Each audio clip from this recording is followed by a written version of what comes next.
Hello viewers, నేను మీ శ్రావణి. ఈరోజు బ్యాచిలర్స్కి కానీ వంట కొత్తగా నేర్చుకుంటున్న వాళ్ళకి చాలా యూజ్ అయ్యే ఒక ఈజీ అండ్ సింపుల్ బ్రేక్ఫాస్ట్ రెసిపీని మీకోసం చెప్పబోతున్నానండి.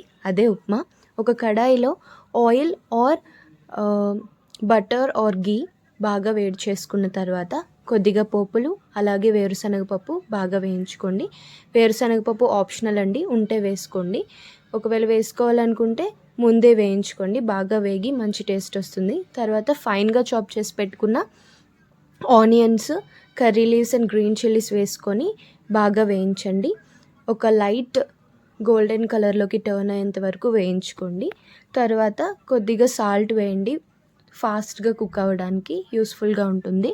తర్వాత ఫైన్గా చాప్ చేసి పెట్టుకున్న టొమాటోస్ వేయించుకోండి. కొద్దిగా మెత్తగా అయ్యేంత వరకు వేయించుకోండి. తర్వాత తగినంత వాటర్ని యాడ్ చేసుకోండి. ఉప్మాలోకి వాటర్ అనేది చాలా ఇంపార్టెంట్ అండి, వాటర్ క్వాంటిటీ అనేది. సో వాటర్ని కాస్త ఎక్కువగా వేసుకున్నా పర్లేదు, కానీ తక్కువ కాకుండా మాత్రం చూసుకోండి, ఉండలు కట్టేస్తుంది. సో నేను తగినంత వాటర్ యాడ్ చేసుకున్నానండి. దాని తర్వాత కొద్దిగా సాల్ట్ ఉప్పు వేసుకొని వాటర్ ఎసర్లుగా మరిగేంత వరకు హై ఫ్లేమ్ పెట్టి తర్వాత లో ఫ్లేమ్లో పెట్టుకొని ఆల్రెడీ వేయించి తీసుకున్న నూకండి, ఇది నేను గీలో వేయించి తీసుకున్నాను.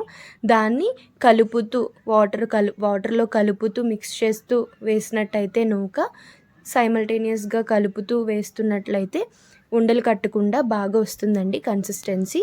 సో లాస్ట్లో కొద్దిగా గీ అండ్ కొత్తిమీర యాడ్ చేసుకుంటే ఉప్మా చాలా బాగుంటుందండి. నాకైతే చాలా బాగా కుదిరింది. మీరు కూడా ట్రై చేయండి.